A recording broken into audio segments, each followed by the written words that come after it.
Every once in a lifetime, an event occurs that shapes the mind of a generation. For the Romans, it was the ascension of the Roman Emperor Augustus. For the Renaissance, the printing press. This film is one of those epoch-defining events, a cinematic masterpiece, a masterclass in film. The sheer beauty and true artistry of this film is unmatched and should serve as a reminder to the world of what perfection truly is. Also, Z makes me feel tingly. 5 stars. Sam. If you blindly read this review, you might think the review is talking about Interstellar or Titanic or even Citizen Kane. But no, this is Monster House, a movie truly in a league of its own. However, not everyone is so keen on this movie. Famously, critics have also stated that it was awful. I advise no one to watch it. Isabel. 1 star. No. That film is very, very bad. H. 1 star. And some reviews are just cryptic. This film excites me in ways I am unable to describe. Miles. 1 star. With all this raging commentary, you've likely found yourself on one side or another of the Monster House debate at some point. While polarization is rapidly increasing and tearing our nation apart, perhaps no issue is more divisive. It doesn't help that there are still, undeniably, many questions we have yet to answer about this film. Today, we will take a closer look at this piece of cinema and answer the question, is it actually good? Or just another piece of trash? So come with me to look at the movie that gave me profuse nightmares as a child, and we can make this monster house into a monster home. In fact, it's worth asking what even constitutes a good movie to begin with. For many people, this may be an easy question to answer based on one of two approaches. Either you are someone who defines a good movie by simply having a movie that you like to watch, which is honestly completely valid, or you take a more analytical approach to appreciating a movie. However, movies can be picked apart in a way that deludes them of their real purpose to begin with, of course to make us forget our terribly boring and ever-decaying lives. All that to say, this video would be incredibly short if I took the first approach, and there wouldn't be much to talk about, so I will be analyzing some things in this film. I will also attempt to analyze and examine Monster House in a way that isn't based solely on my feelings or experience with this movie, of which I have 10 at this point. Does this sound like this movie controls my life? Maybe. Is it worth watching this movie 10 times? Probably not. Does Bones look like he would smell like a bag of boiled quarters? Yes.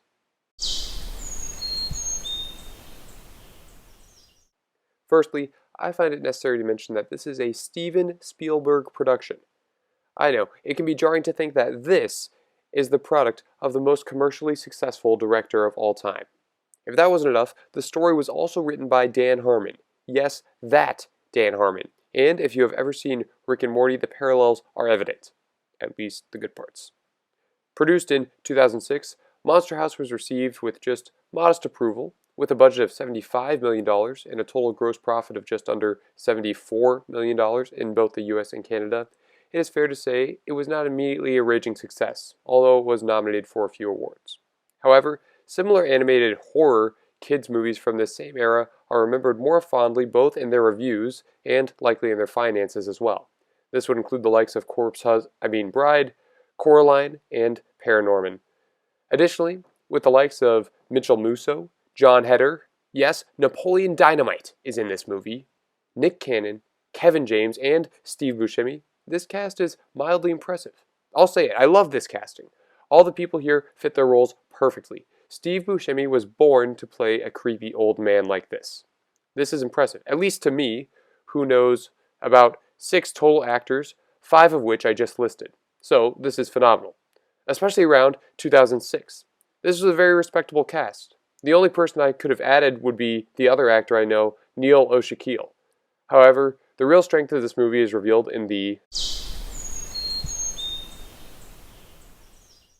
Now, ultimately, I would suggest that you watch Monster House for yourself, all cozied up with some blankets and some snacks, so I'm not going to summarize every single beat of this plot, but there are some spoilers ahead, so consider yourself warned.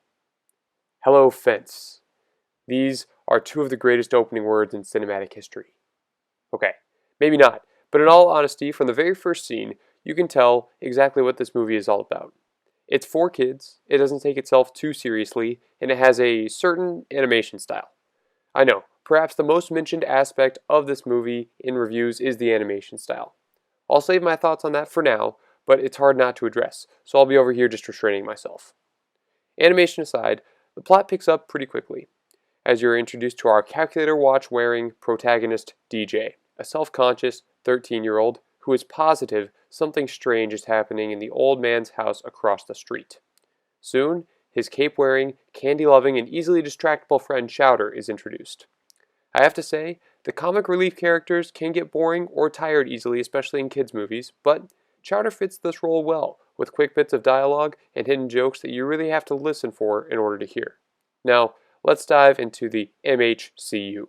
Again, for the purpose of time, and for hopefully wanting to see this movie for yourself, I'll be summarizing the plot very briefly. House freaks DJ out. No one believes him. Chowder doesn't believe him. Then Chowder believes him. Bones gives exposition. Jenny is a girl. Consult professional Twitch streamer. Plan to kill house. Cops ruin it. In the house. Old man Nevercracker is not dead. House is mad. Nevercracker isn't so mean. House chases. House explodes. No house. Everyone is alive. Alright, so I know that's super brief, but if we're going to answer this question, is Monster House actually a good movie? We're going to need some real... The characters are the real strength of Monster House. Mostly. I just have to say, the police officers are probably on screen for 5 minutes, and I think I laughed at nearly every single one of their lines. Nick Cannon delivers a particularly strong performance as this skittish officer who's interrogating children, which I just think is hilarious. Some characters only appear for a few minutes, but it works well, and they may be annoying if they were there too much. The parents, Bones, and Skull all would be much more annoying if they were in the movie for longer than they are. Additionally, DJ and Chowder have a good dynamic. They are likable enough, but Jenny doesn't serve to add much to this, unfortunately, other than moving the plot along occasionally. The main characters are also united by this movie's theme. Monster House is really a movie about letting go. Now, after hearing this summary and learning about the characters, it may not be immediately obvious, so let me explain. Behind all the action, jokes, and, yes, exploding sentient houses, this is a story about three friends who are trying to make sense of themselves and the world around them. As DJ says, I am having lots and lots of puberty. This is obviously a joke, but DJ is really wrestling with some actual questions. He's being 13 and having a babysitter, being told what to do by his parents, wanting a girlfriend, and, perhaps most of all, wanting to grow up while still enjoying being a kid. While Monster House can be watched for entertainment value with a unique and engaging story, there is some depth to the story that may not be evident until multiple watch-throughs. DJ has to let go of his own inhibitions and indulge in trick-or-treating by the end of the movie. Z has to let go of her drinking boyfriend who doesn't respect her. Chowder lets go of his need to joke all the time, in a genius moment when he literally has to let go of the cape that he always wears. Perhaps, most obviously, Mr. Nevercracker has to let go of a lost love. Everyone has something to let go of, regardless of age in this movie. And the characters with some actual screen time demonstrate this theme well. In fact, this would have been a perfect opportunity for Jenny to let go of some of her perfectionist tendencies and actually add some depth to her character beyond just being a girl. Some of the moments where this movie really shines, though, are in the clever one-liners that are sprinkled in throughout the movie, like Z telling Bones he should respect women, and then him obliviously saying, "What's that?" Or when Chowder is running from the house and starts insulting it with house-themed insults, calling it a shack or an outhouse. You really just have to watch it. I can't do it justice. Another such detail that people may miss is the key that DJ finds with a weird smile on it. This actually makes perfect sense because it turns out to be a key from a cage at a carnival. Details like this and Chowder's cape, as mentioned earlier, demonstrate the care and intentionality in this movie that I can really respect. This care is applied evenly across the board, even to the humor, which is essential to what Monster House is. Now, after watching this movie for 10 or more times, I may be thinking about it a bit too much, but I honestly think that if Monster House had a serious tone for the entire movie, first, it would be incredibly boring, and secondly, it would also lose the salience of its message. In order to truly let go of things, someone must not take things too seriously and disregard expectations. Certainly, Monster House appears to do this on a few different levels. This may explain some of the originality of this movie as well, But that still doesn't answer the question.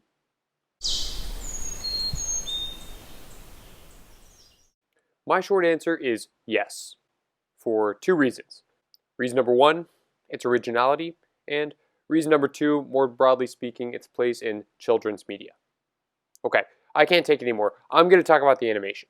Sure, it may not be the smoothest.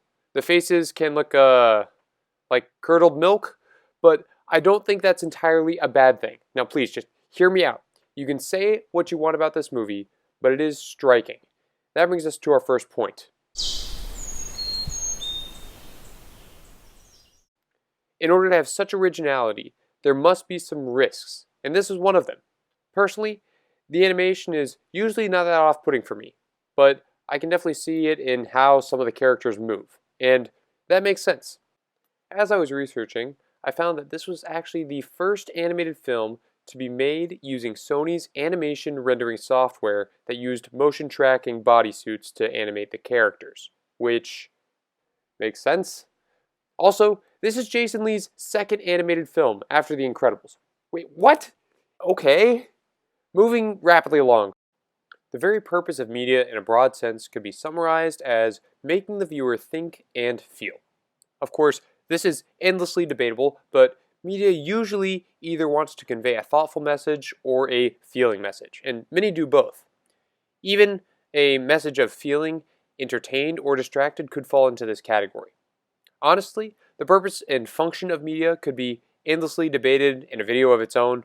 All that to say, as Miles so eloquently said earlier, this film excites me in ways I am unable to describe. While I would not share quite the same passion as Miles, I understand what he's saying, and it helps illustrate the purpose of media. As of 2018, Monster House was also the only motion capture film to feature an entirely original story not based on any existing source material. Again, this is according to IMDb. This originality shows. The plot of Monster House may even sound familiar from a once certain popular video game in which a creepy old man has a house with secrets that you're supposed to inspect and escape. I've seen some Reddit threads connecting these ideas, but nothing really official. However, it is striking just how similar this game, Hello Neighbor, is to the plot of Monster House. And it just goes to show how far some genuine originality will take you. Also, as a former child and former 13-year-old myself, I just have to say how charming some of the specific interactions and bits of dialogue are. The interactions with Chowder and DJ especially remind me so much of my own childhood, and they actually talk like real 13-year-olds, which is harder to pull off in a movie than it may seem. So, you can say whatever you want about the style, the humor, the plot of this film, but you can't deny its originality. This stands in contrast to most. Monster House appeals to people of all ages. This is the hallmark of a good movie, especially for a quote-unquote kids movie. And I know what you're going to say. Ovenbird. Plenty of kids movies are enjoyable for adults because they have all the subtle innuendos and jokes that kids don't get. Ha ha ha ha, XD. And to that, I would just say stop. But really, this is such a weak excuse for a movie appealing to all ages. If not everyone watching the movie can even appreciate everything that's happening, is it really including all ages? Is it a good movie? Now, I'm not saying this to be overly critical either. This is just a common practice that stands in contrast to what's artfully done by Monster House. In Monster House, there are so many quick one-liners, especially delivered by the police officers and Bones, and especially Chowder. These are the type of jokes that, if you drift off for a minute, you might miss. Like Chowder just casually mentioning that his mom is hanging out with their personal trainer at the movies. But they're not necessarily all adult jokes. Sure, not all kids will pay attention every second of this movie, but the opportunity is given in a way that isn't lazily leaning into a crutch to keep the adults entertained separately from the kids. This is honestly one of the most distinguishing factors about this movie. Perhaps the larger problem is that some people, illumination, think that they can pump out generic, vapid garbage with no subtlety because it's just for kids, and make a small fortune regardless of the quality of their work. This is what I have a problem with. Sure, not every movie has to be a masterpiece with a profound philosophical insight, but that's different than corporate greed taking the place of a conscience. This isn't to say that all Illumination movies are even bad. However, they have proven that they will cannibalize any popular trend and suck it dry for all it's worth. Even when an Illumination movie does have some actual meaning, it's usually going to be delivered on a silver platter in a way that is exceedingly obvious, which is only slightly better. It communicates that kids either can't handle the meaning of a movie, or they will be completely oblivious to it unless it's stated in an obvious way. Okay, slight tangent here, but I actually saw Despicable Me 3 in theaters, and it was similar to the feeling of sandpaper slowly being rubbed across your eyes. The manufacturing of some artificial story seemed to only exist for the characters to have something to do. It was entirely forgettable. Sure, you can say what you want about Monster House, but it would not be accurate to say that it is forgettable. Illumination, on the other hand, wouldn't even take the possible chance of making something memorable because it would require too much of a risk that people wouldn't like the movie. Their bottom line is evident. They want money in exchange for mindless drivel. And therein lies the issue that I have. Illumination Studios cares more about money, infinitely more, than its audience, especially the children who actually watch their movies. They don't bother producing something that could even be potentially engaging because of the risks involved. This bars off any potential for a meaningful feeling or thought, and ultimately treats children like they could not even handle the opportunity for something meaningful or subtle. Granted, some children probably couldn't, but I'm sure there are plenty of people who remember movies from their childhood not just for being hilarious, but also for the things that they felt or learned because of them. Illumination runs on a model that deprives children of this opportunity. The problem with children's media is that, all too often, it disrespects the very audience it claims to serve: children. Earlier, I joked that this movie was controlling my life, but in a weird way, it sort of does, and that isn't entirely a bad thing. There are certain concepts within the movie that are addressed in such a way that I can't help but be captivated.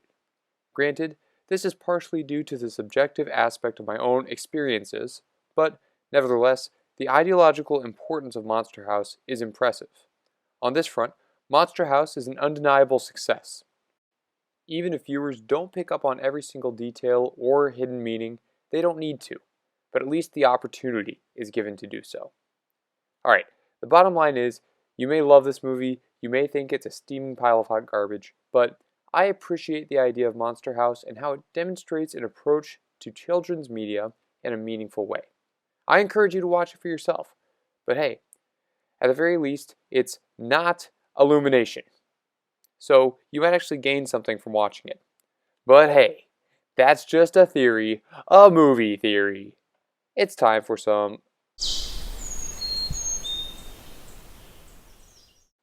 Monster House is not for everyone, and that's okay. It is bold enough to make a statement and put some original thoughts out there, and if you don't like them, I can get that. But I'll never talk to you again. We should just see different people. I never want to see you again, and I wish you a life of misfortune and endless spam emails for phishing scams. Respectfully. But hey, at least you're still not as bad as Illumination. So, to conclude, Monster House is a movie, and in the words of DJ, oh boy, this is a really big old monster house.